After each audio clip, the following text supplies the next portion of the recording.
I'm Forrest Griffin. Brian Caraway. Anisha Tate. What's up, guys? This is Joseph Benavidez, UFC Flyweight.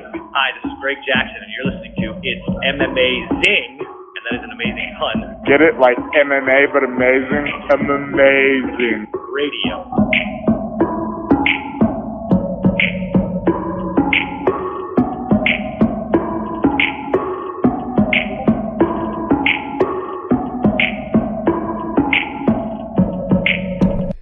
Welcome to It's MMAzing Radio. I am your host, Dr. Law, and with me, as always, DJ Mark. What's up? Also joining me this week, giggling like a little school child, Lavender Gooms. You seem to really struggle there with school child. The reason why we're giggling is because, sure enough, as you predicted, Eddie did, send us a message. Oh, yes. Also joining us this week, Kid Presentable. Yeah, shout out to our guy Eddie, who's the extra podcast member here. But he's just the audience. It's like that Green Room app, right? People are just here to listen, not to participate. Yeah, Eddie is like one of the original members of Nirvana, where it's like, he'll always be credited as one of the founding members, but, no one knows who he is. Yeah, this is going to mean nothing to anybody, but we're using Discord for the first time ever to record this because, well, Google, we gave you every chance in the world, honestly, but that was it. Too many problems. And we have to probably figure out how to use a private voice channel maybe next time. We'll see who else joins this podcast at random times. But until then, we're here to clutch all of our pearls about the mean things people say to each other when there's cage fighting and there's horrible people around the octagon. Marcus. Yeah. Conor McGregor, Dustin Poirier, 1.8 million people apparently ordered it legally, roughly. Nice. That's good. Well, people seem to enjoy watching this Irish guy fight. Probably a lot of other people watched it illegally. Other people watched it in other countries. A lot of people watched Conor McGregor fight Dustin Poirier, a fight where the first couple minutes seemed to be going Conor McGregor's way, and then Dustin Poirier tried this cool thing called striking back. And then Conor didn't like that. And then Conor started getting beat up. And then the first round ended and Conor's leg was broken. Give a more detailed analysis, please, of what the people saw. Go ahead. You just explained all of it in the most generic terms. Are you going to let Mark break down the fight in a better way, Bob? That's what I was going for. I'll put it in layman's terms because everybody saw that. And then Mark's going to give you why these things happened. Yeah, I mean, I think what was really interesting in this fight, and we broke it down last week, was, obviously a lot of this was on Conor to make big adjustments inside and outside of the ring. And he did those adjustments. I'll first talk about outside of the ring. It was a little bit of a 180 personality-wise, character-wise for Conor because leading up to the fight, me and Stefan, I think we watched the countdown, we watched the embedded, and at least on those programs, Conor seemed pretty much the same type of guy that he was going into the second fight. He seemed calm, cool, collected, happy to be back in the fight game, happy to be training again. And then the press conference came and there was a switch where we kind of saw a little bit of old Conor with the trash talking, with trying to get under Dustin's skin. But I think ultimately it felt false because we saw last time that was not how he was presenting himself at all. And also it seemed like a bad version of what he was so good at before, because in these verbal exchanges, he was just dominating these guys, and I think for me, one of the big things was when Dustin made a joke at Conor's expense with his new fasting. He said, it's not Conor fast, it's Conor sleep, good dig. Conor didn't have anything. And back in the day, you don't get zingers on Conor. He had something better that he would hit you with that would just shut you up and everyone's laughing. And he kind of just took that one on the chin. And that was for me. I was like, that's kind of, it's not quite the same level of Conor, but he came out brash and hard, trying to get under Dustin's skin. And that's all well and good. Like we said, he had to make adjustments. And one of the things that a lot of people pointed at was, the mental games in the second fight just weren't there. He wasn't really manipulating Dustin. He wasn't calling him out. He wasn't getting under his skin. So obviously this was an attempt at that, but it didn't seem to really have the same effect. And I think it loses a bit of luster when you just lost to the guy by knockout. Saying the things that he was trying to convey just don't hold the same metal as when you're this brash up-and-comer just killing everybody. Those things are really minute and don't really carry a lot of weight. But it was you can tell from that point on that Conor was making adjustments. He was trying to approach this fight in a different way to be successful, because the things he did last time weren't successful. And outside of the octagon, that's all well and good. Mind games can play a factor, and they have helped Conor. Even admittedly in the first fight, Dustin said he got under his skin. But the bigger improvements was going to be what we saw in the octagon. And like you mentioned, Bobby, very early on, we saw a very different game plan from Conor. Turned into an MMA fighter again, huh? Yeah, he started utilizing a lot of the skills that got him to where he was, where he got to be double champion. And that's utilizing his full array of striking abilities, because, I think a lot of people know Conor as someone who has a devastating left straight. But back in the day, it was also, he had a karate stance. He used a lot of side kicks. He used a lot of spinning attacks. It made the opponent have to worry about a lot more than just where is that left hand coming and where can I avoid it or, mitigate damage. And we saw a lot of that in, the first minute of this fight. He came out swinging kicks. He was throwing a lot of leg kicks, which it was a really good strategy on Conor's part. Dustin is not, and we'll get into the aftermath where he's saying he's checking kicks. He's not a guy that checks kicks. He was not doing much when he got hit with those kicks. He was not checking them. He was not punching off of them. He wasn't using them to set up takedowns. He was just eating them. In that first couple exchanges, Conor was dictating the pace, obviously putting pressure on. And one thing that he does really well that, even a lot of top level guys in striking utilizes kicks is that when Dustin was trying to circle out to his right, Conor would cut off the ring with a spinning back kick to the body, which it's a very difficult technique to land just in general, but to have someone in motion and to use that technique to cut them off was really good. So we saw a lot of good things from Conor. He even did, those kicks set up a good left hand that landed on Dustin. And it took a little bit of time for Dustin to kind of get in the groove. Once he started finding areas where he could sit in the pocket and exchange, that seems to be where Conor started feeling a little bit uncomfortable. When Dustin started throwing back and landing some shots, that's basically where Conor, after getting a couple good shots and Dustin mixed it up and threw a good, I think it was like a left uppercut.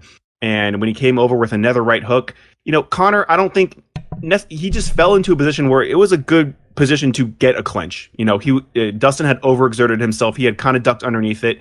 He went for the clinch. And what's disappointing watching in the replay, if he really utilized that clinch position to try for a takedown instead of just tying Dustin up, he could have taken him down. He got him off balance. He got in deep on him, but it was really just a way for him to get in the clinch. Let's negate the striking and try this other avenue. Yeah, Mark, but the first person who shoots is a bitch, right? Like, I thought we established that. I think this bullshit leading up to this fight. When we get to that point where we're talking about like the aftermath, there's a lot of hypocrisy, a lot of catch-22s, a lot of karma coming back. I'm just kidding, but yeah, go ahead. Sorry. No, but I mean that's something that when you're a brash fighter that talks a lot of shit, when you lose, it comes all back to you. And I do want to get to the point we're talking about how he handled the defeat.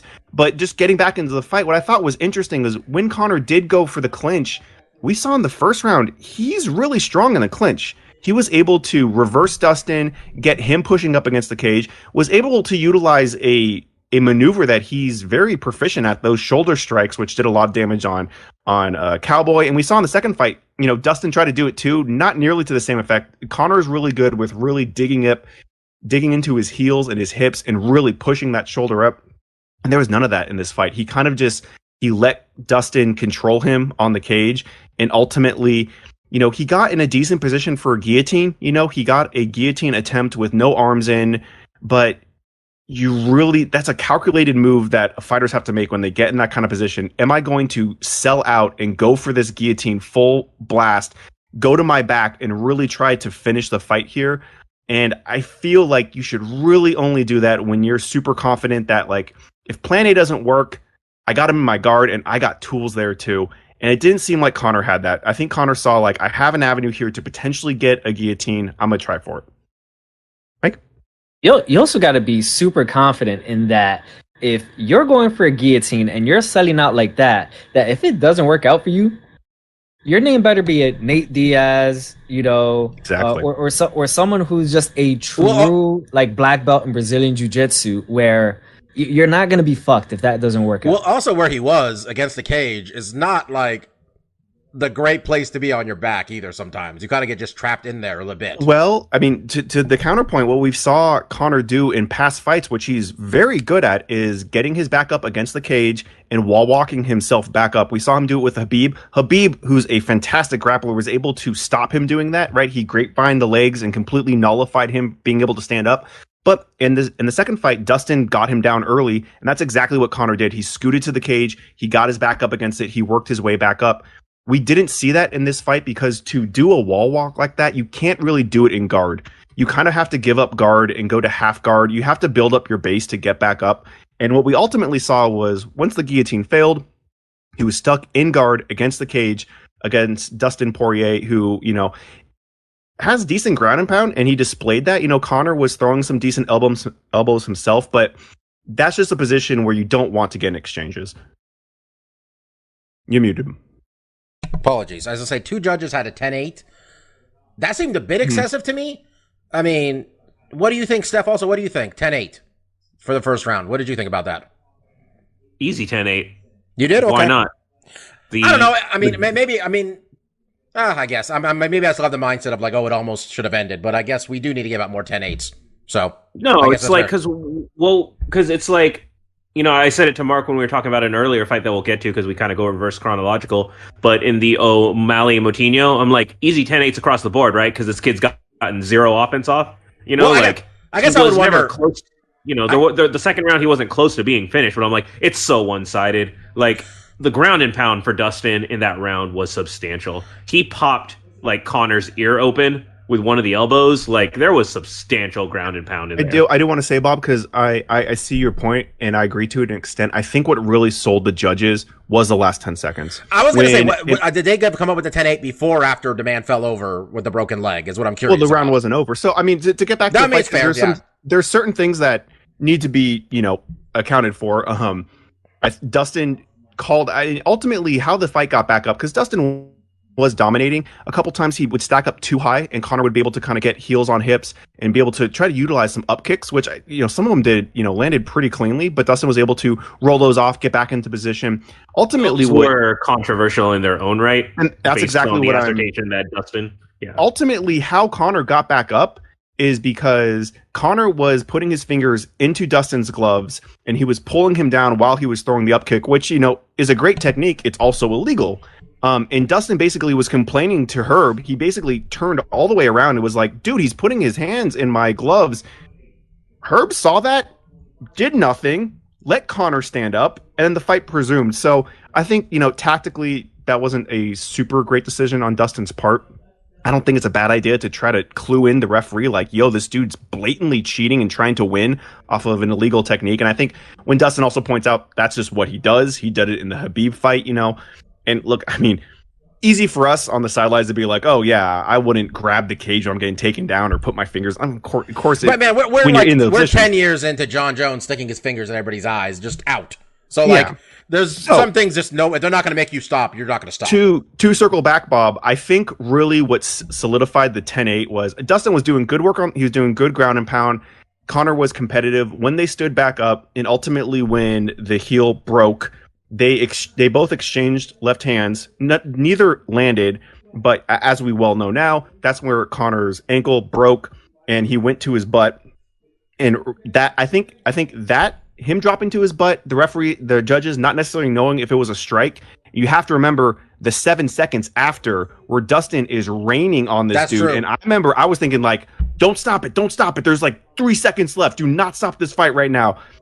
I think when you have that's used to be the moment where you get 10-8, right? Where you're on the verge of winning the fight. And I think that's what put it over the edge. Over there, it was very competitive. Dustin was dominating. He did a lot more damage, but I think it was that last 10 seconds where he got, for a judge who didn't see it, I remember in real time, and I don't know, Mike, if you, in real time, I thought he dropped him with a punch. One of us said he might have broke his foot, and then we didn't know his whole, he broke his lower leg, right above his ankle. He broke his... Right. Broke 2 bones. And I guess if you consider that, the fight got stopped in between rounds. So, you can't take into account, oh, he broke his foot, so let's just give him a 10-9. It's like, this doesn't matter. He got his ass whooped. This doesn't matter in the grand scheme of things. And honestly, Stefan has a good point. It could have been you could argue 10-8 just based on ground and pound. So, Yeah, the man snapped his shit entirely. It was real gross. Then he snapped his. Then he snapped The his. tibia and the fibia are both completely broken. Yeah, Compound fractured. This sport is fucking wild, man. We're watching a lot of people get fucked up recently. Was it a compound fracture? Is it compound? I think it's compound if it breaches the Compound skin. is when it breaks the skin. Yeah. Then never mind. There's another word that starts with a C break. that means Well, that that's the too. other medical term. Okay, let's just go piece by this. And I want to talk about Dustin Poirier first.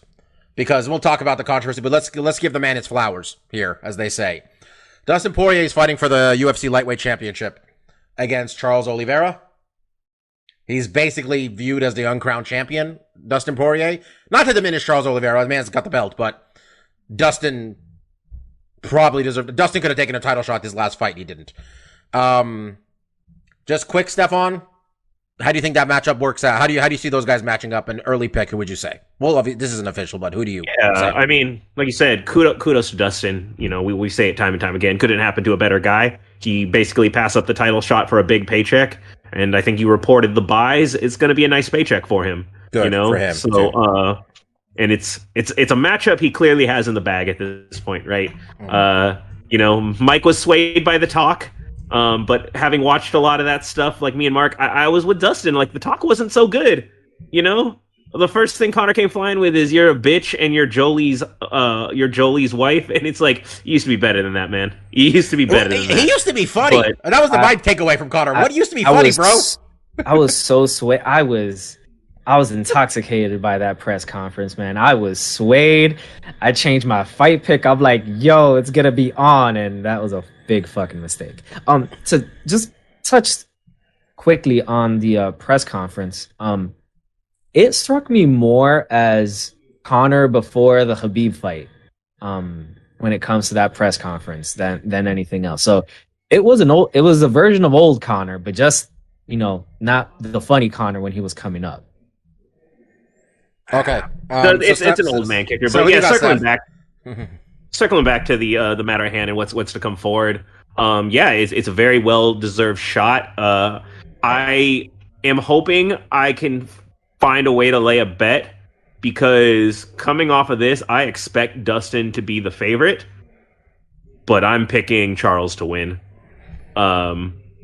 Because Dustin will rightfully deserve. He'll have a lot of hype behind him. He'll have a lot of momentum. He beat Conor. Twice in a row. Conor was the biggest thing in the sport, but I think those of us who've been watching closely have known Conor's been diminishing for a minute now, and that Conor has not been his peak form. But over on the other end, where no one's been paying attention, a betting line. I've seen Charles Oliveira really round out into being like one of the best fighters in the division. He has power, and you know, we saw him handle Chandler, right? That uppercut came out of nowhere, those straights, those hooks. When he lit Chandler up, And what is one thing that has remained true about Dustin? He's very hittable. You know, he's got defense, but Conor still cracks him. But Conor's power wasn't there like it used to be, right? Some of those punches. Would you know what's nice, Steph? They both are very hittable. It's gonna be a good fight. This could be a good fight, because Charles got cracked by Chandler too. Yes, and then the other X factor is if it goes to the ground, Charles and Conor are on different planets. If it goes to the ground, Charles is one dangerous dude.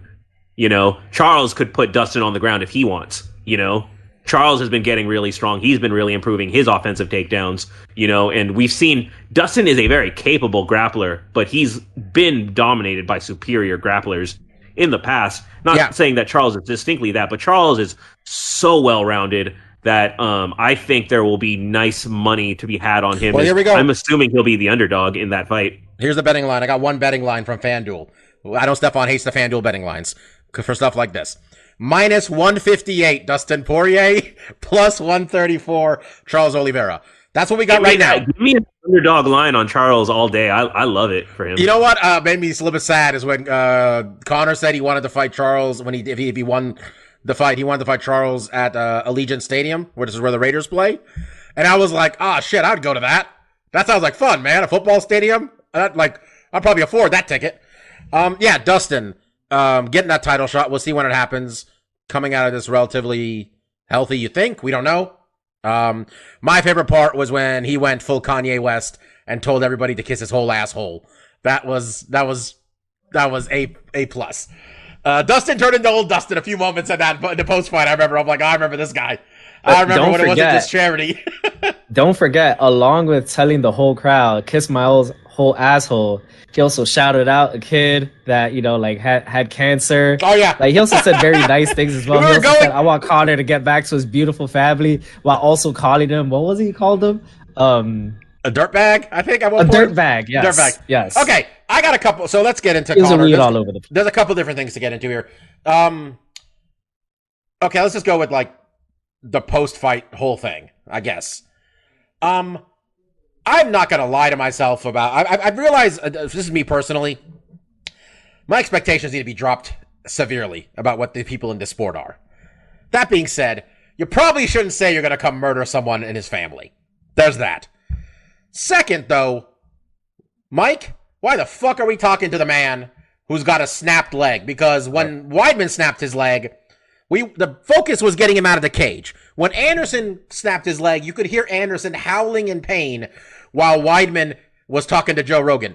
Conor McGregor is seething, a combination of anger, adrenaline, and the fact that his leg is snapped in two pieces. Mm-hmm. Joe Rogan sitting next to him. What are we... I mean, I'm not saying he was doing... He should say any of the things he said. Let me tell you something right here, Bobby. You just explained in that last sentence why they spoke to Conor. That shit was beautiful TV. Having Joe Rogan lay down on the octagon floor, like, yo, Conor, let's cut it up. Ooh, man, that leg doesn't look too great. Why don't you tell me what happened in this fight? Wasn't that was great TV. We had a whole thing for like 3-4 months at least, maybe longer, where we weren't talking to the people who had just been like fucked up or knocked out. That went away at some point too. Yeah, that was real fucking cute. All right, we're in the ratings business, baby. Okay. How else are you gonna get your wife is in my DMs unless you put a mic in front of Connor's face? My favorite part was when Mrs. Poirier flipped Conor off. I was like, oh, lady, she ain't playing. I mean, what do you think, man, when it was all said and done? Like, are you disappointed in him? Do you just find it entertaining? Do you even give a shit, honestly? I find it highly entertaining. If Conor isn't gonna win fights anymore, be a buffoon. Fuck it. Who cares? It's the fight business, baby. That's what we're here for. We're here to be entertained, and we're not looking for heroes. In heroes and mentors in cage fighters.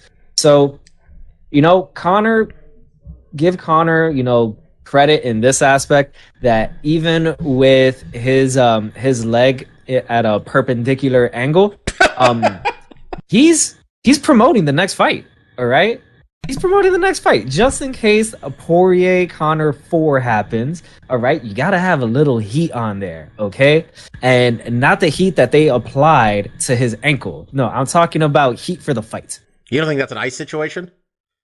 I think you put some heat, then ice, and then you alternate. Come on, Bobby, this is like First Aid 101. It's not a muscle. It's a bone that's in multiple pieces. I mean, there's muscle there. Steph, I don't want to dismiss the man saying he was going to show up and shoot a man in his head. But what did you think at the end when it was all said and done? It'll be weird because I'm going to land on the other side of this from Mike, and I'm the guy who touts the Paul brothers and their train wreckness and everything. Mike is right. He had the right choice of words of buffoonery. Conor really worked him in pro wrestling terms. He really worked himself into a shoot in that moment. He just became a seething asshole.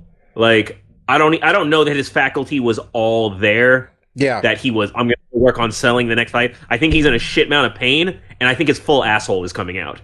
Like, Conor... He's never going to admit it, but he knows he fought. I think he knows he went too far. He's never going to admit that shit publicly, but he's got to.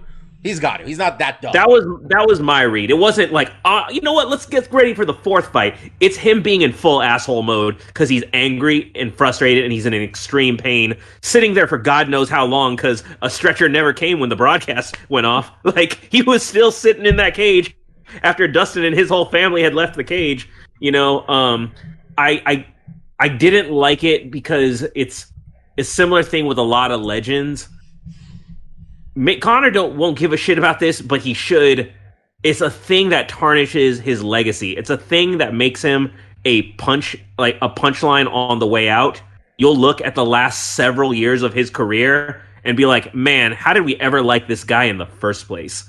Like, Yeah. Anderson It's not Silva was funny. on that trajectory for a minute where he was just going to lose to everybody. There's like a lot of legends. They become comical things. You know, you see like legend champion, you know, you don't want to see Conor in bare knuckle one day. You know, like the whatever, the sadist in you, like, oh yeah, you know, I'm pretty much joking when I say I want him to fight a Paul brother, but for the actual people who are truly great in this sport, you never want to see him fall that far. And this seems like it felt dirty to me because it felt like a precursor to Conor is a caricature of a human being, and it's really sad where he is now after we really thought this was the guy who changed the game forever and was truly going to be a Mount Rushmore figure of the sport, and now he's a fucking pitiful punchline. Like, look at BJ Penn right now and tell me Conor isn't on that trajectory more than anything else. It's a long way to go, but if Conor behaves the way he behaves, if he loses the way he loses, he becomes a sad, like, punch-drunk, like, buffoon, like BJ Penn. BJ Penn, man, he's not even winning his bar fights. You got to choose old men like Conor does. Yeah, honestly, Conor's shit talk used to be funny. My my brother and I were I was giving him a ride home, and he goes, "Man, remember when Conor said, 'Who the fuck is that guy?' It was hilarious." And he's just like, "What happened to that guy?" I'm like, "Oh, he still fights." I think he's like, "Yeah, I don't care." That was hilarious. And I'm like, "Yeah, it used to be more fun." Honestly, Mark, I'm not giving him a pass for anything he said. You shouldn't say that shit. We do not need to put a microphone in front of his mouth when he's in that position. No one should have a microphone in their mouth when their leg is in two pieces. Well, I mean, I agree. They probably shouldn't have done the interview, but I mean, could they have not? Could you have gone to that broadcast with not having Conor say anything? I don't know how that goes. Like, it would just be, he's someone who's so outspoken. To have him have that break and not talk to him would also. I guess it didn't help that they were weird. talking shit until Joe Rogan got to him too. I guess. I mean, I definitely lean on the side of Steph. Where I mean, not only did I think it kind of tarnishes him a little bit, but like, one, it was a bad power look. Like he's talking shit and stuff, but it's like, dude, you're sitting on your ass right now because your leg's broken. Like, this is not a moment of stature or of power where you can talk shit and you don't look foolish doing it. But I think even more so was there's been a lot of fighters that have that aura that Conor used to have and would be able to generate some of the excitement. And where you really see the kind of the measure of a man, the measure of a fighter, is how they take that L. And that's something that Conor used to do in stride. When he lost to Nate the first time, he was just like, this is just what happens, man. This is the game. It's dangerous. It's hard. Sometimes you don't win, and that's just the way it goes. He was like that after the first fight. I mean, the fight back in January. Yeah, like. But we've also seen these times where it hasn't been like that. With the Khabib fight, you know, that was more Khabib kind of going off and just being kind of nuts after, and he was kind of laying back. But this was him not showing that. This was someone that we saw get dominated and beat. He lost around 10-8. And, you know, he did lose to injury, and he's yelling at the referees, "A doctor stoppage, make sure it's a doctor stoppage." I was like, dude, does it matter? Doctor, not like, you're not winning this fight. They continue. You're not going to hobble around and beat this man. He's going to demolish you even more. But to have him be in that situation where the power is gone, like, you lost it. What you can save is your dignity, and to have him kind of shit that away and be like, I'm not even going to try to be the bigger man here. I'm just going to talk. I mean, and it could, you know, Bobby, it could be the moment caught up to him. There was a lot riding on him, right? Everyone's saying like, Conor has to win this fight, or his reputation, his draw is going to die with him. I feel like he saw that slipping away. He's angry. He's hurt. He's demoralized. I think he's feeling small. Something. He's someone with a huge ego. Man. Yeah, he's someone with a huge ego that at this point, even losing, he probably felt the smallest he's ever felt. Because he's not standing. He didn't stand up with Herb Dean when they called the decision. He had to sit there, and he had to let Dustin walk around with his hands up. Well, he couldn't do anything about it, right? But the only thing he can do, he shove a microphone in his face. I'm gonna fucking kill you, and that's where it looked extra pitiful and weak. It's just like, now you're gonna talk about shooting this guy? Like, you're a fighter. It used to be, no one can touch me. I'm too fast. These guys are too slow. Now it's, I'm going to kill you at night because fuck you. And it's just like, okay, you've lost all credibility. We're going nuts now. He lost the plot at the end there, and I just, like, you could see him like grunting and shit. I'm just like, yeah, probably. Why are we talking to the idiot here? Like, I get it. Look, I'm not an idiot. I have all my friends who are half-assed MMA fans texting me about how much they hate Conor. And I would just respond, I'm like, you wouldn't have paid for this thing if Conor wasn't this way. Not. Let me tell you, when they interviewed Charles Oliveira and they wanted to ask him what he thought, I wanted Charles Oliveira to be like, yeah, I saw about $5 million of my bank account disappear when Conor McGregor got knocked out. That's what I was waiting for Charles Oliveira to say. Like, it's like this clownish, buffoonish stuff is reprehensible. He's going to sell 2 million pay-per-views when he comes back. Like, I thought it was a good choice of words where he said he lost the plot. Did you guys hear the reports of what he was screaming out the arena while he was being stretchered out? No. He apparently kept screaming, "You need people like me." That is actually true. And someone commented, though, like, every person I've ever heard who quotes Scarface seems to fail to remember what the ending of Scarface is. Yeah. Oh no, I have to think like what he said wasn't false, but I'm like, it doesn't have a happy ending. Like when you say that. It's like, the thing is, though, is like the train keeps going. Like he's been, the reason why he's at the position he's in right now is because he left to do other things. He hasn't been, when he was in the game and fighting every 3 months, he was unstoppable because he was setting the bar curve for the game. You left the game passed Well, you know up. what? Okay, we got 9 months to talk about this man at least till he comes back, but I just want to say, I'd like to know how good he is, because my last 2 examples of him fighting the best lightweight in the world, or second best lightweight, and him fighting Donald Cerrone and killing him, I need him to fight like, I know he's not going, I mean, if he comes back and Dustin's the fucking champion and Conor McGregor gets a title shot, let's not act like we're surprised that when that happens, but it'd be real cool if he fought like Tony Ferguson, or somebody who's like number 8 or number 9, just so we can see where we're at. I'd like to know where we're at with this guy, because I have no concept of what he has left. He's not in his prime anymore. We missed that. That was when he killed Eddie Alvarez when he was in the Matrix. I'd like him to come back with which honestly, if I made $200 million last year, you would never hear from me again. So if he's really coming back, sounds like he is. I'd like to see what I'm dealing with here before we just book this 4th fight and I watch him fight a guy who's made the adjustments, Dustin's better than him. We know that now. Dustin at this point is better than him. I don't know who number 5 is.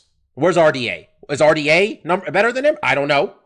Is Tony Ferguson better than him? I don't know. Is whatever lightweight's number 8 is, better than him? I don't know. But I mean, I'm thinking like this is logical. We're past the point of logic with this motherfucker. Like, whatever. We got to move on.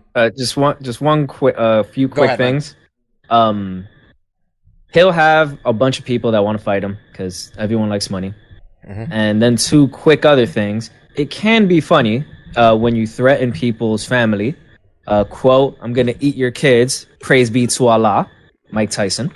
I was going to say, the people who are saying this is bad look for combat sports, I'm like, well, we're all kissing Mike Tyson's ass still in 2021, but... And 2, this is the second example of a bad who is on his ass in a ring trying to dictate shit from a position of power that we've seen before. 2005 Royal Rumble, when Vince McMahon blew out both his quads. Both quads! First thing I thought about when Conor was there yelling, "Doctor stoppage, doctor stoppage," I just had flashes of images in my head of Vince McMahon trying to direct shit, not being able to get up. If you guys want a good time, you Google Edge, his reaction, his story about that, because Edge was the guy who got thrown out right before Vince came out.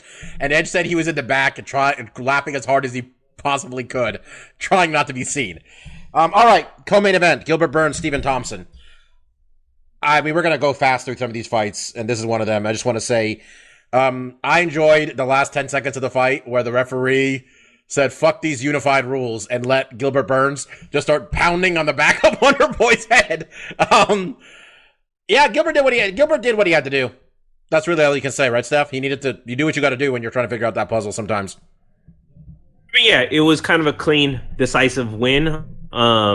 He really did go to his jiu-jitsu game. I was happy about that just because, as someone who's touting the horns of one Leon Edwards, I was like, okay, I need one Wonder Boy to lose, and I need a not spectacular win from Gilbert Burns to do that. And Gilbert Burns is out here calling out Jorge Masvidal, who is the guy who they're tying to Leon Edwards. So that works out in my eyes to get Leon his title shot.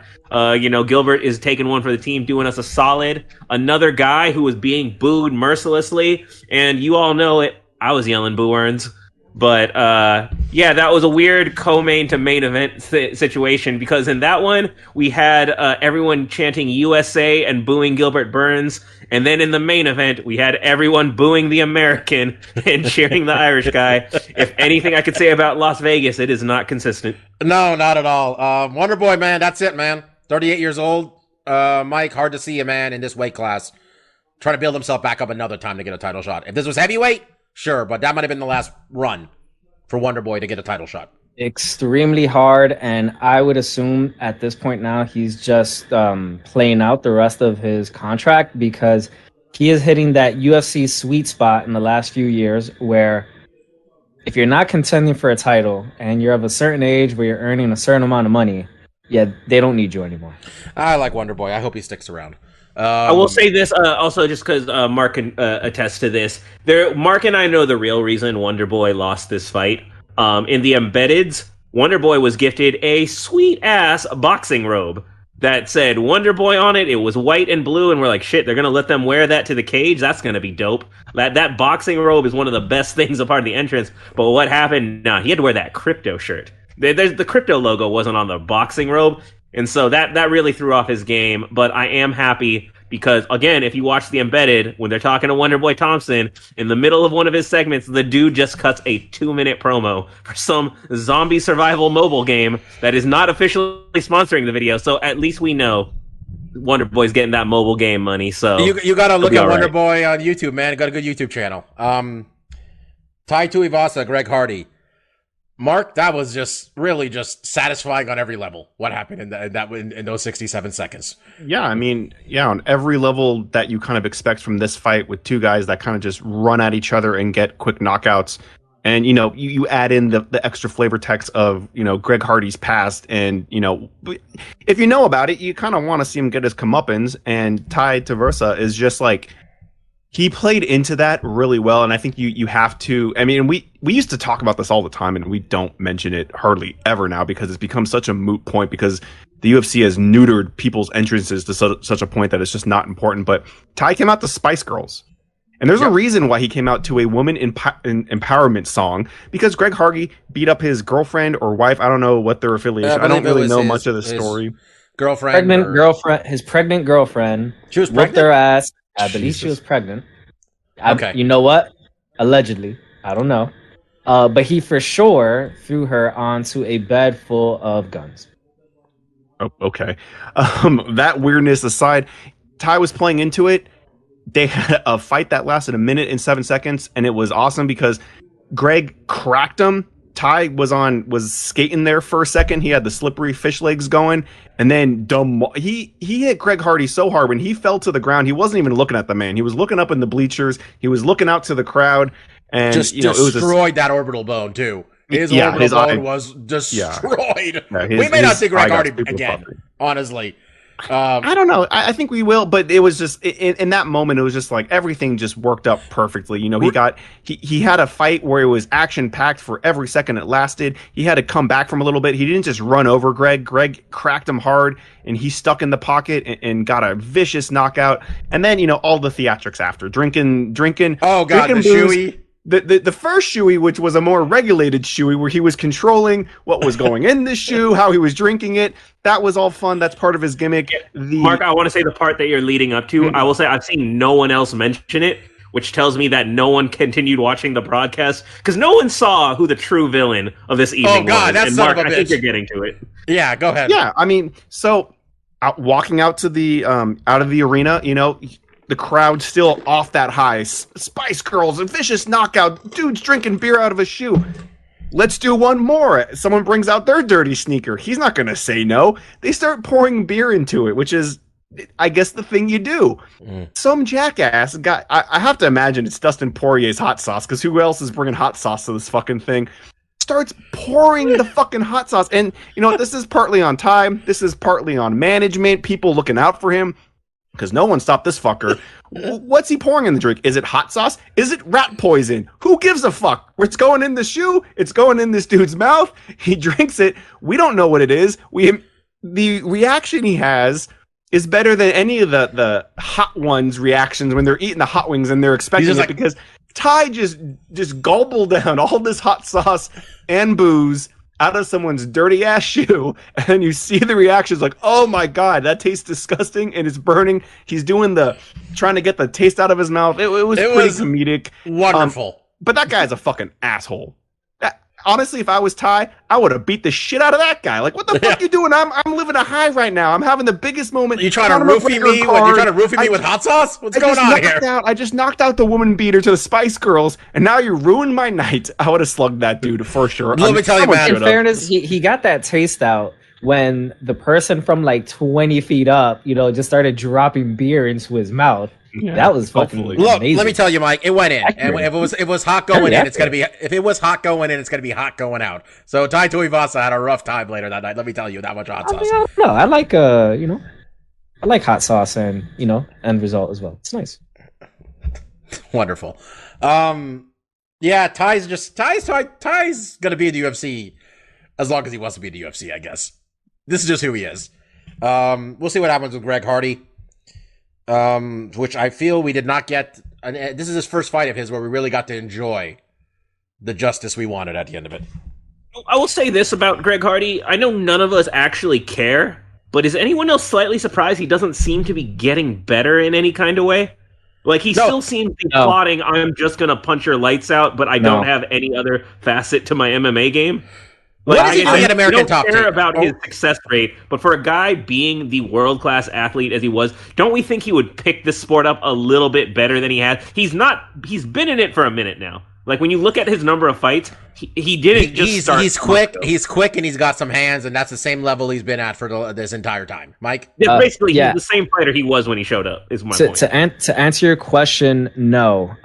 One of the things when he was in the NFL, and he was an all-pro defensive end when he was there, one of the things that they said about him was quick off the line, very powerful, athletic specimen. One of the things you never really heard about Greg Hardy was student of the game. So if he wasn't doing that in football, why would he do that in his second profession? Mike, were you the one who sent the thing about Greg Hardy where he said that he didn't like Derek Lewis because Derek Lewis was a felon? Yes. That was me. Greg Hardy, I'm not entirely comfortable with Greg Hardy playing up the villain shit that he is. Because I've seen the pictures of what he did to that poor woman. Yeah. Like, I don't need you to play it up. Like, you're an asshole. We're on board with you being an asshole. Let's not lean into it here, buddy. Okay. Irene Aldana, was it her or Yana who managed to get the shirt that did not have the crypto logo, who somehow managed to bring their old fight kit in or something, where their shirt, they did not have the crypto logo on their chest. So I think it was Irene. She did not have the crypto. Yeah. Missed weight. Said it was due to her period starting, which women seem to agree. Yep, that'll do it. You'll stop. Losing weight is not easy during that time. She fucking cracked Yana with the left hook, I think. Was it? Cracked her. Yana's a tough woman, too. Irene needed that one, I think. That was a big win for her. Put her right back on track. I don't know what else to say, Steph. Just, we'll see where we go from here with her. Yeah, let's just keep her away from Holly Holm. That's a rematch we never, ever need to do again. She acknowledged it was her worst fight ever. I'm not worried about her missing weight. I got a laugh today, Bob. I mentioned Ariel. We'll bring this up later when we're talking about general things, but Ariel, he's been making the media rounds since gaining his free agency. He recently did the Bill Simmons podcast. I mentioned Simmons is a real casual guy, but one thing Simmons is not casual about, he is a degenerate gambler. And Ariel told Bill before the fights a little note that historically, fighters who miss weight win their fights. And so on today's episode of the Bill Simmons podcast, one of the first things Bill brings up is, so that Irene Aldana, she missed weight and she won by knockout. He's like, I'm putting that in the old memory bank for the next fight that I bet on. He's like, fighters missing weight, I am putting big was it money the 1 year on where fighters who miss weight.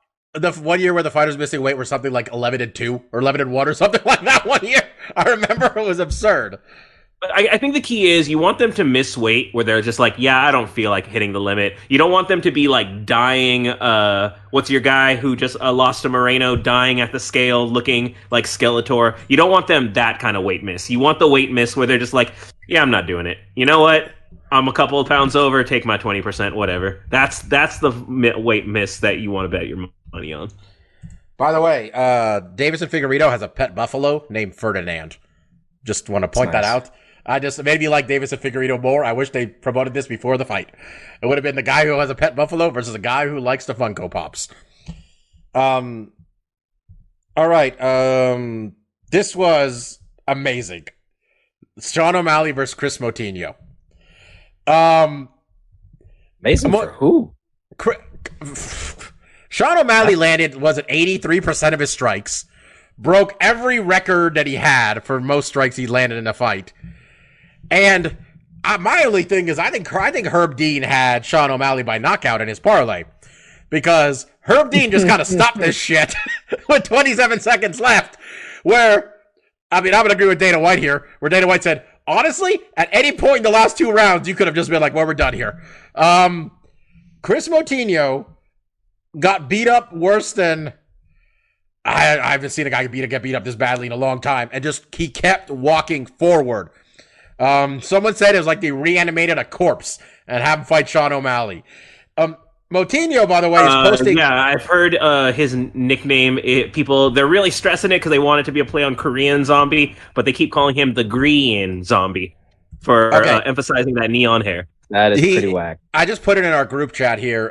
It's a meme someone made. It's on our WhatsApp group chat, boys, where someone took Randy Marsh, colored his hair green. Yeah.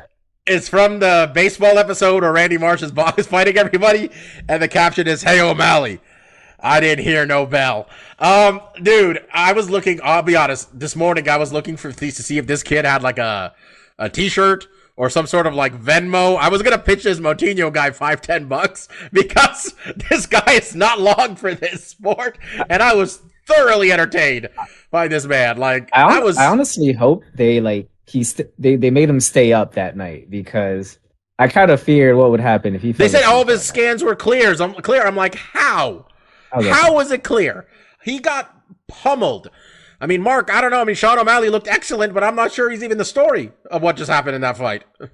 Yeah, I mean, he definitely kind of took over the narrative. I mean, I think when it's all said and done, it was a great performance from Sean. You know, he looked basically, unscathed throughout of it. Even though, Chris, there's a couple punches that, like, he landed a big overhand right. It's like, ooh, is Sean getting tired? Did that one affect him? And it's like, not really, because he's still, he fought on his back foot the whole time. But yeah, he was piecing him up. And, to Chris's credit, heart, solid chin, all that's there. But I said it when we were watching the fight. The thing he's missing is the most fucking important thing you need in this game is the skill set to get it done. He has the heart. He has the, the drive to keep pushing forward when he's eating, a lot of punches that, they were clean snapping punches, but they weren't like, Sean wasn't sitting down. You saw in this, I think it was the end of the first or the second, where he sat down on one of them and he planted Chris on his ass, but he was just eating these shots. And it's like, man, if you just had a skill set to attack the body, go to the clinch, try to take him down, do anything besides just walking into the fire,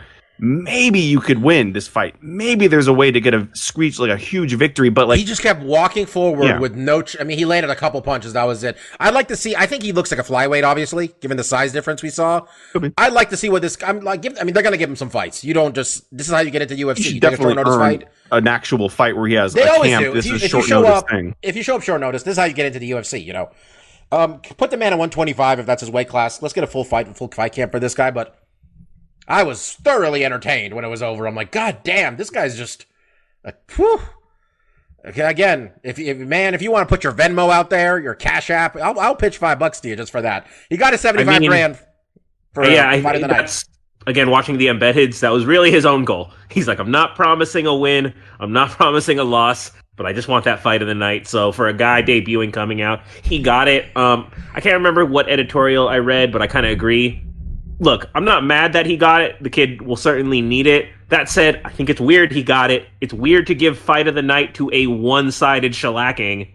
Like, usually fight of the night implies some type of back and forth, a swing and momentum. We saw the fight of the night. Ass kicked. No, we saw it. Entertaining shellacking though. Pereira versus Nico Price was excellent. That would have been a good fight of the night, I thought. Honestly, I thought it was fight of the night until that happened, and you knew they were going to get it. You just kind of knew that shit was going to happen. We should be happy Conor and Dustin didn't get it. Like, at least some guy got it who needed the money. Max Griffin beat Carlos Condit. Looked good. I like Max Griffin. He talked about how big of a fan of Carlos Condit he was, and he needed to get a picture with him, and they went and got a picture and signed each other's jerseys. Seems like a good dude. He said he had the best memes, and you should follow him. He does not have the best memes. He's a real lack of memes in general on his Instagram page. Max Griffin, don't lie to the people. Pereira and Nico Price had a fucking battle. That was just a really good fight back and forth. Mike, I'm picking up your fan left and right, so mute yourself, please. Sorry. It's all good. It's hot over here. And then Ryan Hall, man, I think we had our fun there, right? Whoa. I know you want to move fast, but we can't not just completely skip over that Michel Pereira backflipped into full mount. Oh, he backflipped into a stomping on a motherfucker's head. That happened too. we can't just say they had a fight. Michel Pereira is the guy who does crazy shit and gasses himself out, and he succeeded with some of his crazy shit in this fight, so let's give him props. That's true. He did the backflip, and he landed on the guy's head, and then Price looked at the ref like, the fuck, man? He stomped me in the head, and then nothing happened. Why would he think that's legal? Because, I mean, obviously we're not in Pride, and it's not 2006, so why would he think a soccer kick would be legal? And if that's the case, why would he think flipping on a motherfucker's head would be legal? Look, we had that happen. We had Gilbert Burns dribbling Wonderboy's the back of his head. We had Connor digging fingers into Dustin's gloves. The rules just didn't apply a lot of last night. There was chaos, man. We had a fucking ex-president there. We had Mel Gibson there. We had, for some reason, the guy from Blink-182 making out with the Kardashian, like the second they put a camera on him. There was a lot happening all at once. Humanity failed in general that whole evening. This is a disgusting display. Do you guys see Jessica Ai's cut? I didn't watch the fight, but you see the cut she got? I did not. I like the joke on Twitter. What? Her new name was Jessica Third Eye. Yeah, right above her. It looked like, yeah, she had the eye right above on her forehead there. She was out here looking like Tenshinhan from Dragon Ball Z. Just the third eye, just open right in her fucking forehead. Fight of the night: O'Malley, Chris Moutinho. Performances of the night: whoever the gentleman who knocked out Trevin Giles, Dricus Duplessis. I didn't see that fight. And 75 grand for each of them. Again, they did the 75 grand. They asked Dana White if the 75 grand is a permanent thing. And he said, no, it would hurt our profit margin or destroy our profit margin. So I'm going to do some quick math for you people. It's normally 50,000 for these. It's 75,000. So 25,000 times 4 people, because there's 2 people in the fight and 2 people get the bonuses. It's $100,000. We have 42 MMA events a year, $4.2 million. The gate last night, or Saturday night, was almost $16 million. Did you already do this math beforehand? Did you have this ready to go? 25 times 4 times 42. What are you, what are you, a Dominican from the islands? Like, you just out here doing math in your head with no calculator? No, let me tell you, you're insulting my giant screen here. This whole left side of the screen, I got a calculator open, all right? So yeah, Ben Folks described it as Dana White saying the quiet part out loud for that right there. Did you mention the new crypto deal as well? $175 million deal over 10 years. The fighters are getting. Stefan Ariel asked Bill Simmons, didn't he? He says, guess how much. Bill correctly guessed 0%. None of it goes to the fighters. Nothing going to the fighters. Big old goose eggs. As Francis Ngannou would say, what are we doing wrong? And then Nate Diaz would say, what is Francis Ngannou doing wrong? You gotta do what Irene did. Just bring your old fight kit with you where you don't see the crypto thing on your shirt. That was a good card. I enjoyed myself. I know a lot of people were like, oh, you paid for this thing, and then it ended in a doctor's stoppage in the main event. That's why there's 4 other fights you're supposed to care about on the main card. They were pretty good, quite frankly. I wasn't really bored about any of them, even with Gilbert doing what he had to do. Thought it was a pretty solid card overall. What'd you think, Mark? Yeah, no, I totally agree. I think the Burns fight's definitely a low point, and I think it's a little bit of a missed opportunity. You know, could have garnered a lot of fans, a lot of eyes on him. But other than that, the main card was awesome. You know, spectacular fights, and even the prelims were good. Yeah, exactly. You got 4 finishes. And honestly, like, I mean, if the Gilbert Burns versus Wonderboy is the worst fight on your main card, you had a pretty good main card. Things went pretty well overall is what that means.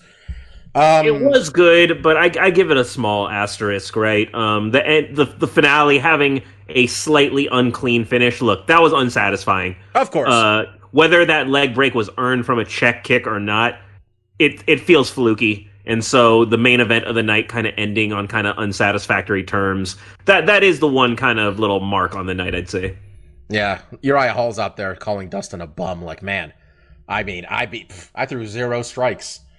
And I won with a guy breaking his leg. You took you entire 5 minutes. You're bitching to the referee. You're taking leg kicks. All sorts of shit. I mean, is he lying? Is he lying though? Nah, not at all. All right. But can we get Sean O'Malley someone real to fight? Any of the people who called him out this whole week. Pick one of them. I know he's not ranked. I think the guy he fought was pretty real. Did you see all the times he hit him? Looked pretty real to me. I mean, come on. Jokes aside, we got to get somebody in here, man. I mean, I'm looking at the UFC rankings, which is generally useless, but I concede he's not ranked, Sean O'Malley. What's Jimmy Rivera up to? He's number 12. Jimmy Rivera, Sean O'Malley. What do you think, Mark? That'd be great. That's awesome. I think there's a lot of fun fights for Sean. A Sun Sao. Okay, a Sun Sao might have Sun Sao him. That might be a rough one. Yeah. If I fight Sean O'Malley, I am exclusively throwing leg kicks. He does not, I'd feel he doesn't take them well. I don't trust anything going on with this dude's lower body. It looks like he could crack at any moment. All right, MMA news this week. It sounds like we're getting Nick Diaz back. Sounds like and we're also getting the fight that makes the most sense, honestly. A rematch from UFC 47, I think it is, where Nick Diaz, kind of where the legend of the Diaz brothers came from, is this fight. Where Nick Diaz fought Robbie Lawler and look, you are listening to this podcast, you probably heard the Joe Rogan thing where he talks about calling that fight and Nick just before the fight walking around the octagon screaming, Stockton, motherfucker. And then Mazzagatti telling Nick to stop talking shit in a fight, which is not against the rules. And he knocked out Robbie Lawler. And that was 17 years ago? Or 16 years ago? I think it was 2005. 16 years ago. Nick hasn't fought in 6 years, I think. My fight makes sense, Mike. What do you think? Fight makes sense to me. I will admit I have actually never even seen the first Diaz Lawler fight. Way before my time, and I've never actually thought to go back to watch it. Well, we're paying for Fight Pass, brother. Yeah. If this is the fight that's going to happen, I think I'll probably be going on a Nick Diaz nostalgia tour. But I think also just for the present day, I think it's a really good matchup. Nick hasn't fought in 5-6 years, and not to say that Lawler still isn't extremely formidable, but we are on the downward trajectory of his career at this point, and he still has a lot of name value and cachet for Nick Diaz's first fight. So I think it works out very well on both ends. Steph, was there somebody else you would have wanted him to fight, or are you just happy we're going to see what he's got at this point? And off the top, I honestly just have not thought about Nick Diaz in such a long time. Right, he's been out of the sport for 6, almost 7 years at this point. So, in your head, you're just kind of saying, I'd love to see him again, but he's, for all intents and purposes, it just seems retired. I'm sure I could, if I sat down, but, this is fine, right? Robbie is as good of any of the names you could have thrown out. And most importantly, it's appropriate, right? We're not feeding him against a Leon Edwards, right? We're not throwing him in with a current day title contender. We're not worrying about that, And, Robbie's coming off of a lot of losses himself. So if Nick wins, then we can start having a little bit of fun with it. But let's see what he looks like after all this time. Absolutely. Okay. Other news. Ariel Helwani went on a bit of a media tour this week now that he's got 5 jobs and 4 of them haven't started yet, from what I can tell. So he's got some time on his hands. We're kind of back. We're kind of at Ariel. Not that he doesn't give a fuck, but Ariel's just not holding back on any level because he doesn't work for the broadcast partner of the UFC. We all cut. This isn't a surprise to anybody. Him talking about how Dana White and the UFC tried to stop him from keeping his job at ESPN at the beginning, and how when Dana would be on ESPN shows, they had to have security escort Ariel away from the show at the request of Dana White. Mike, you're muted, Mike. quick correction to what you just said about Dana White trying to keep Ariel from keeping his job at the beginning. Dana White tried to keep Ariel from even getting the job. Like, after it had been announced that Ariel was signing on at ESPN, Ariel intimated, well, not intimated, he flat out said that Dana White was trying to get it that he wouldn't even start at ESPN. Yeah. He was trying to hamstring him even before he got to ESPN. So yeah, this, by the way, I feel like, I know Dana White's feelings are hurt. He's real boo-boo faced about how Ariel broke Brock's return to UFC 200. If I'm the UFC and Dana White, I'd like to make people never remember the UFC 200 with Brock Lesnar, because they bent every single USADA rule to get Brock Lesnar into that card, and then Brock Lesnar popped for all the steroids, every single one, made the UFC look like assholes, made Brock Lesnar look like assholes, make it like an asshole, made Jeff Nowitzki look like an asshole, made the WWE drug testing program look like a bunch of dumbasses too. Was a bad look all around.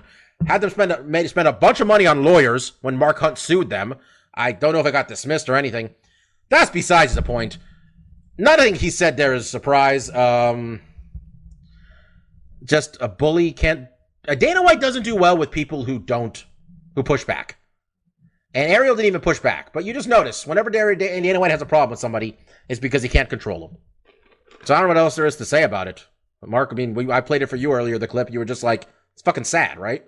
Yeah, I mean, I haven't really kept up with all the interviews he's done today, but one, I'm glad he's airing out old grievances. I think that's part of the process of being in a position where maybe you're asked not to talk about certain things and don't throw certain people under the bus, and then when you get liberated from that, to go on a show and be like, this is how it really was. And that's something that, I mean, if you've been listening to our show, we've always thought extremely highly of Ariel, because I think he's one of the best journalists in the game. And a lot of that is just being honest, asking the good, honest questions, and just being forthright with the audience. And a lot of times that rubs people the wrong way. It obviously rubbed Dana White the wrong way. And I think your example is just one of many things that he's probably said throughout his career that, has irked Dana or caused him to, get upset because things were leaking, or he's talking about things he doesn't want him to.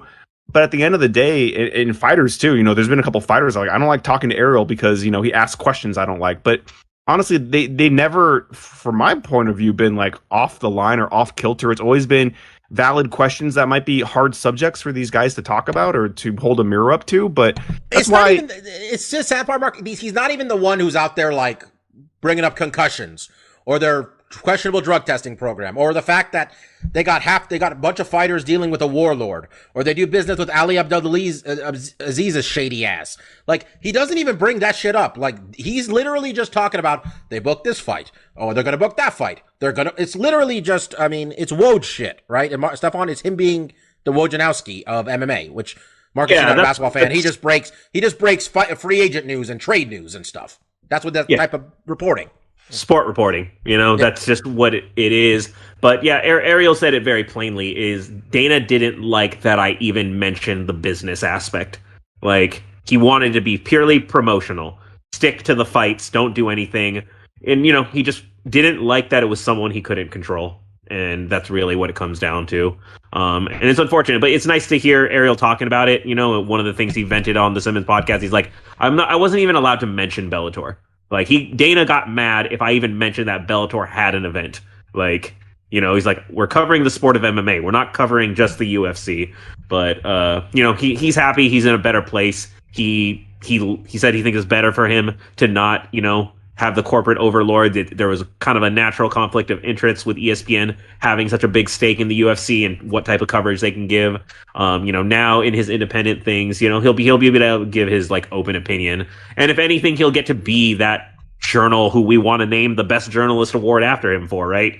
We'll probably see the better version of Ariel that we've honestly kind of been missing the last few years, because, I'll admit, ever since he went to ESPN, I listened to him a lot less.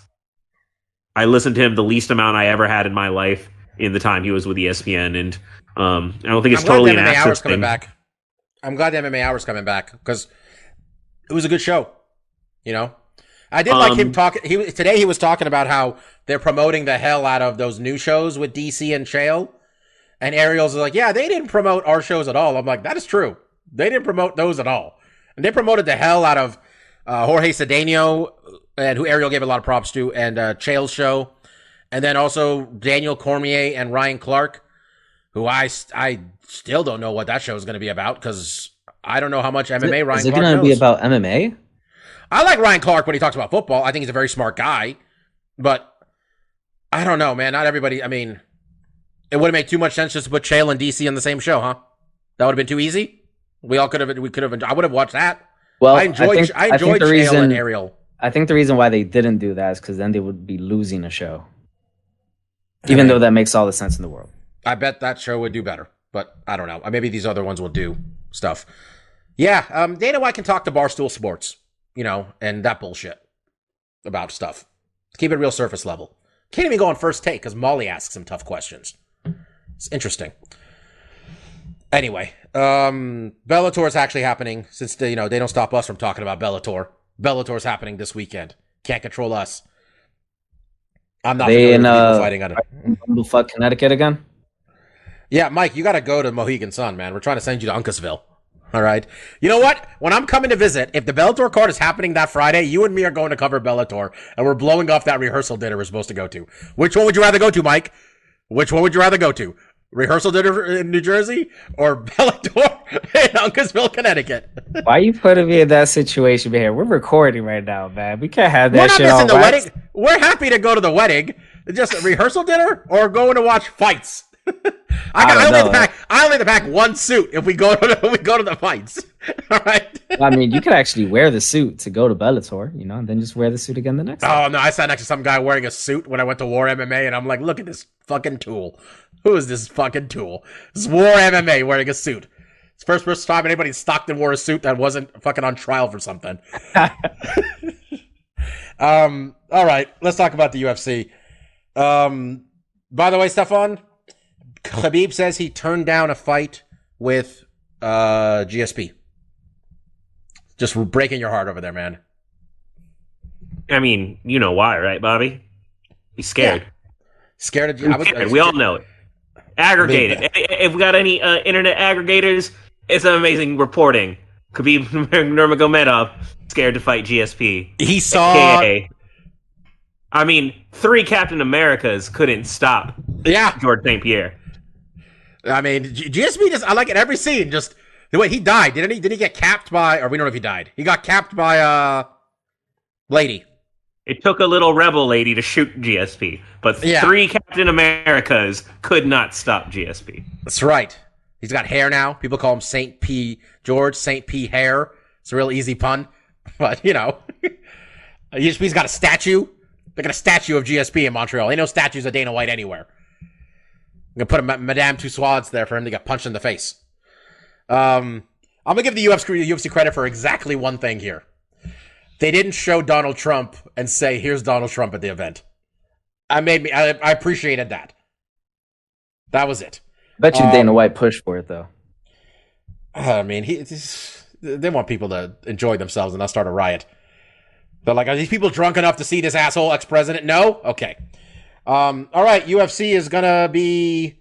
Do we have a crowd? Or are we back to this fucking thing again? Back to the Apex. Why are we? Why? Well, because no one's going to this. No one will go to this. That's why. What we're gonna watch this Saturday, if you watch, is Thiago Moisés get fucking brutalized by Islam Makhachev. Islam's not here to make it pretty. Islam's here to fucking ragdoll you and punch you. You are fucked when you fight this man. He's a minus 750 favorite. Is anybody picking against Islam Makhachev? Negative. Does anybody think he might get a finish, though? Why not? Yeah, I mean, I don't know. He gets a lot of decisions. Betting line, minus 750. Stefan, sorry, I'm doing your job. Plus 490 for Thiago Moisés. Let's talk about the real shit here. The return of the former bantamweight champion, Miesha Cupcake Tate. She had another nickname before that, right? I don't think so. I'm not sure. Yeah, because we all thought Cupcake was stupid. Miesha Cupcake Tate coming back from motherhood, and she has not fought since UFC. Well, let's rephrase that, because coming back from motherhood makes it sound as if there was a horrible accident to her children. I mean, only if you choose to interpret it that way. That's Man, the only way. Misha Tate, her last fight being Raquel Pennington, I think. I want to say UFC 205. Is that right? Her other nickname, which was also not good, was Takedown. Misha Takedown. That's right. That's right. Shit was accurate, at least. Okay, I'm just saying. She's taking on Marion Renault in Marion Renault's retirement fight. Betting line for this one. Plus 10. Stefan, I apologize. You go ahead. You can go FanDuel if you'd like. Go for it, Bob. You had such gusto in your voice. Go for it. Plus 102 for Marion Renault. Minus 124 for Misha Tate. One woman's foot out the door. Other woman, foot just got back in the door. Mike, who you got? Ooh, it's a battle of feet. I'm not sure which one exactly to go with, but I'm gonna go with Tate on this one. She's been away a long time, and I don't know if this is the best strategy to have because it's very similar to I think my thought process when Ronda Rousey came back. But she looks like she has gotten herself into tremendous shape in like the Instagram videos I've seen and like what I've seen on YouTube over the last month or two. So I think she is primed and she's ready to go for a comeback to eventually lose to Amanda Nunes. Mike has been following Misha Tate for years, just anticipating she'll come back. He was doing his research, he's doing his work as a podcaster to make sure. By the way, Misha Tate, why you always make me out to be a creeper? Fuck, man. Misha Tate, 34 years old, by the way. Still pretty young. I think Marion Renault's in her 40s, if I'm not mistaken. Stefan is old as shit. Yes, I'll get to that. You don't got to look it up, Mike, because I know how old she is. Cool. You said Misha's been gone for a few years, retired. You know what Marion Renault's been doing in that time? Losing. She has lost 4 in a row. She's 44 years old. She didn't get there till she was like 39, right? She was very old. Yeah. So she's had a late run at things. Look, all signs. She's also losing unanimous decisions. And that's one thing we can expect Misha to go do, right? She can wrestle, she can grapple, she can take you down. She may not be able to get that finish, but she can eke out a decision. I'll take the youthful one here. It's just, you lose on your way out the door. True pro wrestling style. Yeah, I got Misha also. Mark, who do you got? Yeah, I mean, the only real reason not to pick Misha is you're concerned about the layoff. 5 years is a long time. But, just looking at just facts on the paper, stylistically, how they fight, the competition they fought against, and how they've done against it, it's hard to pick against Tate. I mean, really, the only reason why you would is like you're unconfident that the 5 years has done her well. But she's always been someone who's stayed in shape. Even while she was working at ONE FC, she's always been a fan of the fight game, and I believe her when she says like she is coming back not because she needs the money, but because she just misses fighting. Who really knows? But I tend to believe her when she says that. So I think she's putting a lot into this. She knows that this stint is probably not going to be super long. I expect 2, 3, maybe 4 fights at most. But I think she's going to this is going to be the first step. And if she loses this one, she knows like if the foot doesn't get in the door, she's not going to make it very far. Hey, Bob? Why do you think this is going to be a short stint? I don't know. I feel like after you've retired for 5 years and you've had that other life, the call will come back. But once you get, honestly, I think once you get back into regular fighting, where you're fighting every 3 to 4 months, that camp is just brutal. And I'm sure part of the reason she retired was just like, this is a tough game, and I'm fighting against really tough competition, and the decisions aren't going my way. Time for another avenue. I think when you retire, it's hard to think someone's going to have a long stint afterwards. Maybe she does. I've always been a big fan of Misha Tate. She's not always the most exciting person to watch, but she has a ton of heart. She doesn't give up. So yeah, I'm rooting for her. Do we now have 2 people on our podcast intro who are fighting actively? That'd be nice. It'd be nice. All we had was Benavidez, who I wonder how many more years Joseph's got left, right? Because Forrest is gone, Caraway stealing jet skis, or what was it? Yeah, that whole story's a cluster. Forrest, him, I don't know who else we have on there. Greg Jackson don't fight nobody. So we probably should update the intro song, I think is really what you're saying. But yeah, we probably should. That's from what we have, it's nice that someone who's on it. It took too long for you guys to get sold on Big E for a cameo, and now Biggie cameos cost too much because Vince McMahon has to take half the money. And that was my idea. One away. He's an MMA fan. He would have just done it, maybe. We could just ask him. Do you want to do it? Come on. If you come back here, ever, we'll buy you a sandwich. We're not picking this fight, but oh, did we all pick? Sorry, did we all pick the winner in this one? Yes. Mike, where are we at, by the way, the standings? Ooh, glad you would ask that, Bobby. Because I think you might have taken the lead again, right? I have not. If I hadn't been intoxicated by the siren call of Connor's press conference, I would have taken the lead. But I stupidly decided to change my pick at the last minute, and since I sent it in a group chat, I had no choice. I had to. Let me tell you, Mike, because I saw on the website you hadn't updated it, and I was getting ready to updated it before. Updated it before the card. I was looking at one point earlier in the day, and you hadn't. Well, yeah, whatever. Before the main event. I was getting ready to argue either way. I was getting ready to be like, "Yo, man, you didn't put it on the website. Connor winning doesn't count," or you put in the group chat. You said Dustin's gonna I was ready either way to argue with you. So you're getting ready to fuck me in any which way, huh? Okay. Every single way, exactly. So where are we at? Me and you are both tied at 42 and 24. Nice symmetry with those numbers. Mark is in second at 40 and 26, and Kid P at 36 and 30. Kid P and Mark both had great weeks last week, going 4-1. So congrats. I love my man Mark, but I'm gonna get on some semantics because this is a pet peeve of mine. When you have a tie for first, there is no second; it goes to third. How? That's a good point. No, if two people that's tie legitimate. for the gold medal, there's no silver medal. Then there's the bronze. That's true. I've seen that. Well, work. Oh, okay. No, I feel they should be rewarded with the silver medal. You know, It doesn't matter. I'm going. You, Mike, I'm glad you like won the the silver most medal. championships. This year's far from over. I'm going to win it again. I'm going to pick smart and not stupid, just like I did in this card. So Let me tell you, Mike, I'm glad you like the silver medal because that's what you'll be getting good again this year. I don't know, man. I'm probably gonna get fucking fourth on some. Have we beaten Mike down? Have we beaten Mike down at this point? I have more stupid emotional picks. Like, yo, Connor was a straight asshole at his press conference. Let me change my fucking pick. God. All right, Matthews Gamrot is taking on Jeremy Stevens. It's pretty big favorite, I think, Steph, right? Bob, I close the lines because you've been reading them all night, and then you come back to me. Gamrot is a minus 230 to the stage pusher, Jeremy Stevens. Should be suspended for his pushing. Keep pushing on him. 18-1 with the only loss being a split.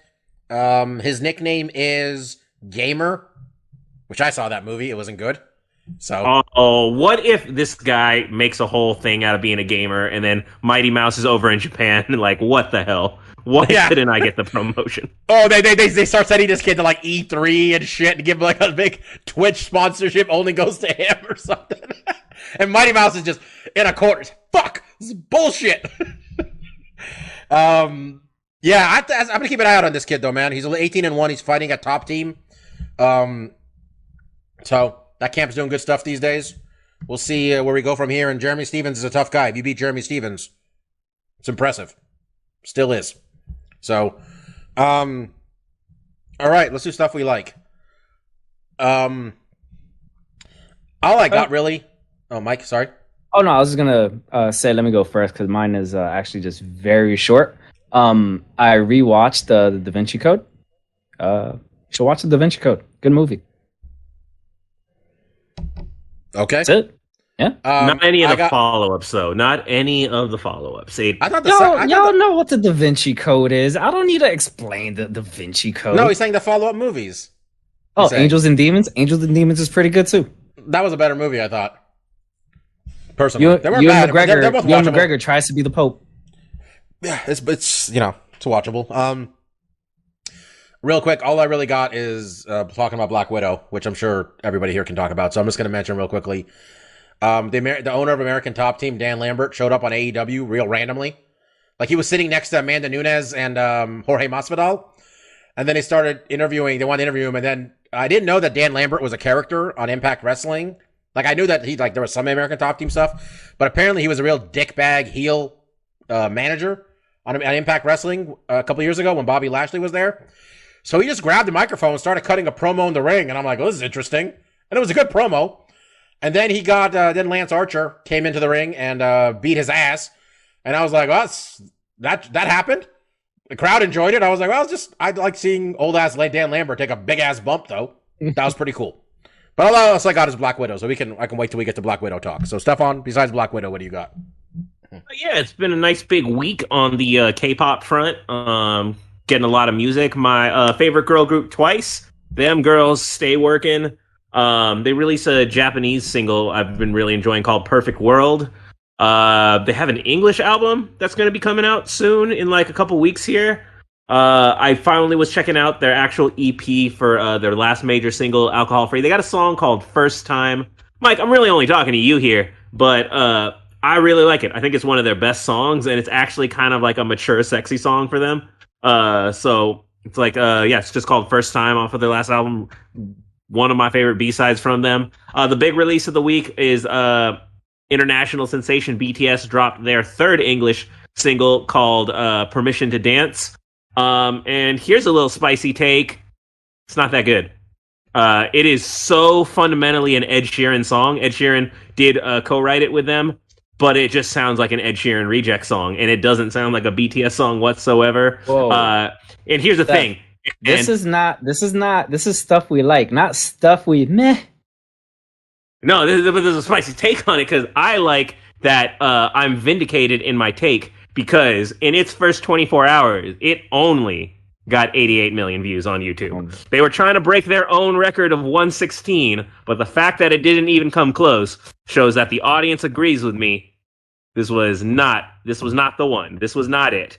But you know what? Not everything can set the number one record on YouTube. You know, it ends up landing somewhere in 8th place, you know. So poor BTS, but happy to see K-pop really just taking this effect over the whole world.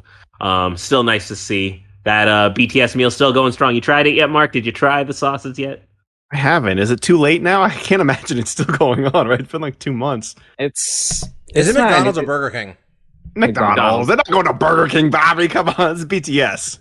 Well, I don't know. I was gonna say I was at Burger King getting myself a Diet Coke on the way home, and I did not see BTS anything. Because I was like, I was gonna answer.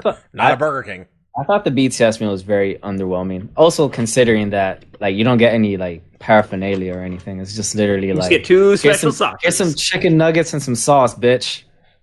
What paraphernalia were you hoping to get out of it? Like a sweatband? I don't know, like a Happy Meal box with a bunch of Korean boys on it. You want the card? Which member did you get? Which member are you getting in your? You got to collect them all. They missed an opportunity to make you buy it at least 7 times. There's one of them called Jin, right?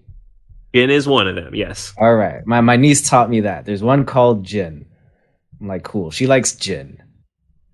It's not Jimin? That's another one. Jin is the oldest one, whom Korea recently changed their military laws. Thus, it became colloquially known as the BTS law. Wait, so there's a Jin and a Jimin. Yes. Too close. One of them should have changed their names. Like, yeah. I mean, we can't have a James and a John. I mean, those are pretty close. You can't have a Mick and a Nick in a boy band group. That's too close. I mean, those rhyme. I'm just saying. I don't think so. I think one of them's got to change their name to like Mark. Hey, Mark. Hey, me? I'm in the band. There are a couple groups that do just have members. Well, I was going to say, Mike, was that transitional so we could ask Mark about his stuff? Because Stefan may not be done. That was a complete accident. Stefan, are you done, or can we use that transitional moment right there, please? Mark, let's go to you. What do you got? Mark! Well, the first thing I would say to BTS is you don't ask for permission to dance. You just dance. Don't ask nobody. No one stop you from dancing. You just go out there and you do your dance. Mark, that is actually fundamentally the hook of the song, is we don't need permission to dance. Oh, well, then they were flawed with us. I think a lot of people didn't watch that video because they're like, permission to dance? This doesn't make any kind of sense. I'm not wasting my time. Did they watch Footloose and then write a song? They were inspired by that? Like, this was inspired by the town in Footloose, because that, as far as I know, that is the only time that you are fundamentally not allowed to dance. Just not allowed to dance, man. Makes sense. Watch Footloose. Can't dance at funerals. We'll do some quick hits. we shouted out earlier, but I feel like I should mention a good friend of the podcast, Eddie. We all went to his house. Haven't seen him in personally probably a couple of years, even before the pandemic. But yeah, it was nice to hang out with him, and he was gracious enough to allow us all to watch Black Widow. We didn't have to buy it. Me and Stefan did because we want to watch it again. We didn't have to, but we did. I have to mention to Stefan, I'm carrying it right here. He gave me my new favorite mug, the Mjolnir mug from the Avengers campus. I can't say the name of it, but it has become my favorite mug. But I will say, while it is extremely cool looking, the square mug is not ideal for drinking. You end up trying to drink out of the square. It's just, it's not great. They nailed it with the circle, but for theming, for thematic taste, very fun. Very interesting mug. Before we get into Black Widow, and I think we'll make it pretty short. I will say that I have also been watching all the Harry Potter movies with my wife Christine. That has been very enjoyable. But I got the old streaming rug pulled right from underneath me. I had HBO Max. They had a whole Harry Potter collection. We are set, baby. We're about like the fifth one in. I go to fire it up. The collection's usually right here on the screen. I'll go ahead and do a search for that. It's not here anymore. What the fuck just happened? Peacock Network, you sly motherfuckers, you slid right in the middle of it. And if I was, I got you. I have Peacock for another 3 weeks. You can have my login.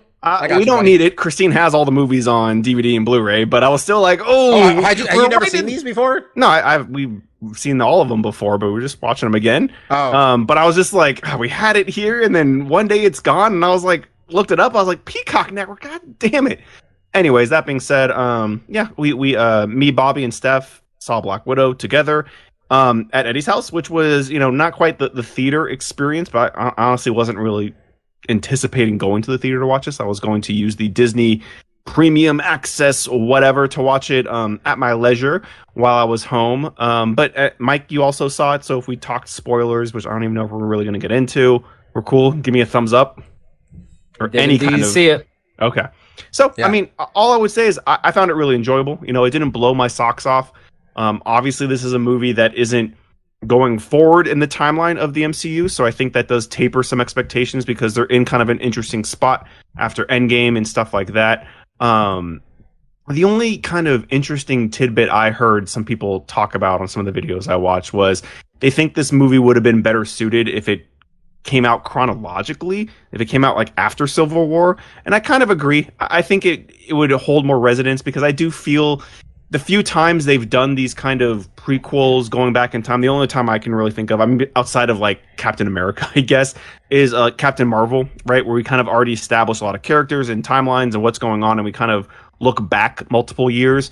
But I will say, like, I think there's a lot of fun performances. It's not surprising that the movie was funny. This has been kind of Marvel shtick, is they cut a lot of drama with humor. But I still enjoy it, and I still think Black Widow's sister, who I don't know her name, actress or character, Florence Pugh. Yeah, she was great. And then the dad, who was in Stranger Things, don't know his name either. He was also David Hellboy. Harbour. I thought they did great. I thought every aspect of their character, whether it was action scenes or honestly, I think they stole a lot of scenes with their comedy, really hit it for me. So overall, I really enjoyed the film. I anticipate watching it again, but it's not. I feel like in the future, if I'm going to do like a big MCU Overwatch, I might slot this in right after Civil War, even though the timelines don't totally match up because technically Civil War, when it ends, is like after this ends because they kind of break everyone out of the jail and stuff. But I just feel like that might flow a little bit better for me because honestly, seeing this, like, we know Black Widow sacrificed herself, so it's like we know she's not in any intimate danger. She's not going to lose an eye or an arm here. But there was some little Easter egg tidbits that played into future movies I thought was fun. But overall, I just really enjoyed the film. I had a good time. I want to watch it again, but it wasn't. It's not in the upper echelon of my MCU movies overall. I don't know how you guys felt about it. I liked it. I thought it was. I talked about this when we watched the movie. I didn't. The bad guy, I didn't view him as the threat. I felt they didn't do a good job convincing me this guy was a threat to the world. Sure. About how he just happened to have. It sounded like he just like, I have like whatever, 50 people, 100 people. He pretty much just had his own spy agency. They do whatever I want. I'm like, pretty much any spy agency will do that. Like if they follow orders, which you imagine they would, they're all threats. So I didn't really buy that part of it. But besides that, I mean, I didn't care. I mean, that's not the thing I'm just like nitpicking. I thought it was good. I thought you said it. I thought Florence Pugh and David Harbour killed it. Scarlett Johansson was good. I feel I haven't seen Rachel Weisz in anything in a while. So she was, played the mom effectively. She was real good. Yeah, I had a good time. That's I'm much. I guess it would have been cool if it came out after Civil War, but did okay. 80 million domestic, 78 million international. That's just the box office part, and they probably did a lot. They People bought it on reported Disney Plus. 20 or 30 million via the premium access. That's not bad. I mean, the only movies that have done anything during this time is Fast and the Furious 9, and that got I think 75 domestic, and these Black Widow got 80 with just with another 30 as Stefan mentioned. So I think they did okay. Yeah, basically, when you take their opening box office and where it slots in among the other Marvel movies, it kind of slots right in between Ant-Man 1 and Doctor Strange. And to what Mark said, that's kind of where it feels in the universe, right? I think it was perfectly enjoyable, not necessarily super memorable. We've done so much in the Marvel universe now to come back to kind of the non-super powered, focus of it, So I really enjoyed it. I think I've been gracious in towards my feelings towards it versus some of the reviews that I've since watched or listened to. And part of it is fully admitted. The last year, the deprivation of Marvel movies. This has been such a constant stream in my life, and we're going to be back at it in no time. Right? We got Shang-Chi in September. We got the Eternals in November. We got Spider-Man. I guess it's coming in December. I didn't even realize. But, it was such a thing that we kind of always had one to look forward to. And then we went a full calendar year without anything. And I'm not counting the TV shows in this instance, talking about the actual cinematic experience. So I was so excited to welcome it back. I think I was going to come in with, again, not a visual medium, but rose-tinted glasses as a turn of phrase. But, so I ended up really enjoying it. I think there was a lot of characters, but was talking to Mike a little bit about before. All the critiques of it that I heard are things I did notice in the film.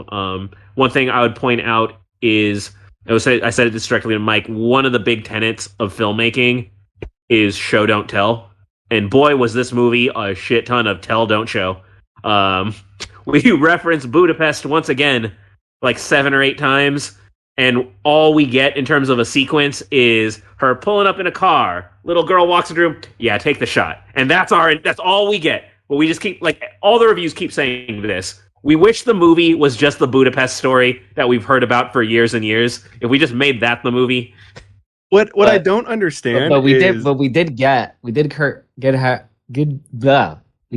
her telling us about what happened at Budapest. So it's we did spend a couple minutes to show us. The movie's very tell, don't show. But what doesn't... I didn't understand it when we saw it, and I still don't understand it.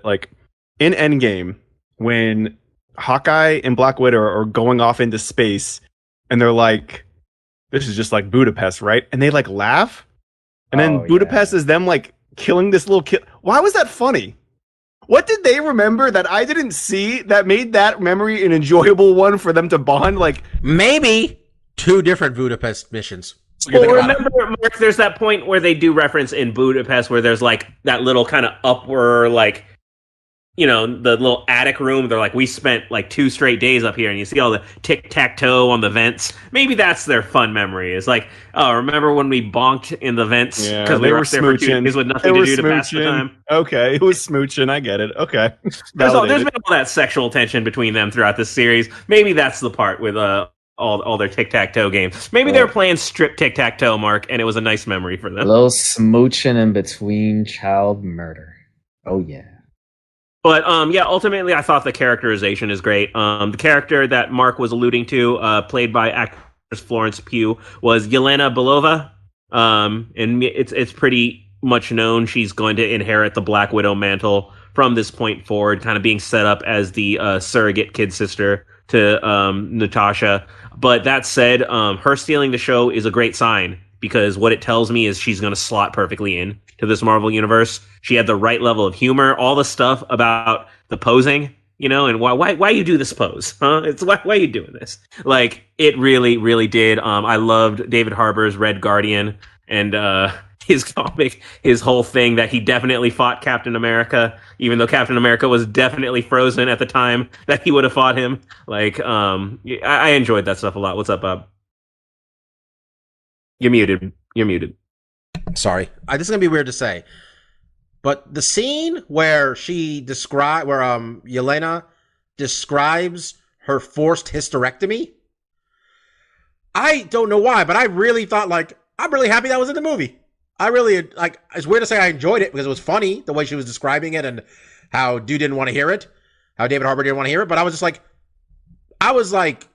on board with that whole part, man. I was like, yeah. It was, I think that what I've heard other people say is like that was a direct result from like people criticizing how Black Widow, when she was talking to Hulk, I can't remember was it Civil War? I can't remember what movie it was. I think it was Age of Ultron. It was Ultron. Yeah, I guess it was Ultron. When she basically was saying like, I'm a monster because I can't have kids. Like, and that was kind of, I think a lot of people saw that and was like, that seems kind of like bullshit. Like, why are you putting all the validation of you being a good person or a strong female woman about you can or can't give birth? Why is that the end all of like what makes you like a good person or whatever? So I think having that character not only describe it and make light of it, but also there's another scene where she's talking to Natasha and she's like, oh, do you ever want to have kids?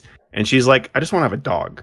So it's like, even though this horrible thing happened to me that I didn't have a choice in, like, that really wasn't my life's direction anyways. I just wanted a dog. And what was funny was I did mention to Christine afterwards, like, why the hell did she have a dog at the end? Because mostly our dog Xena was at the barbecue and she flips out anytime she sees any animal. So anytime there's a commercial that has a fucking dog in it, I was like, was a dog necessary? You have to put a dog in the shot. So I was complaining about that and she's like, well, she didn't mention she wanted a dog. She named the dog after Natasha's fake ID name. So I was like, okay, they validated that enough. And the dog wasn't even in there that much. But yeah, I thought that there was a couple moments in the movie that kind of placated to some of the misdirections they went in the past and kind of corrected course a little bit. And I thought they did. And that scene was one of them. I mean, back to you here, Steph. But I was like, I say it again. Florence Pugh, I've seen her in 2 movies. It was this and Fighting with My Family. I think that's what the movie about Paige was. She's just, those are 2 very different roles. She's really good. I know her. On top of that, I know her from her horror movie Fair. What is it called? It's the guy who made Hereditary, I think. That one where they go to the Norwegian like fair. What's that shit called? And it's brutal. What? God, I'm looking at her film. I'm looking at her film. I'm looking at her filmography. Is it The Commuter? No, Outlaw King. Malevolent. Midsommar. There you go. Midsommar is the horrible, like, Norwegian fair, which ends up being this brutal, violent, horrible thing to do with trauma. Yeah, she's a really, really good actress.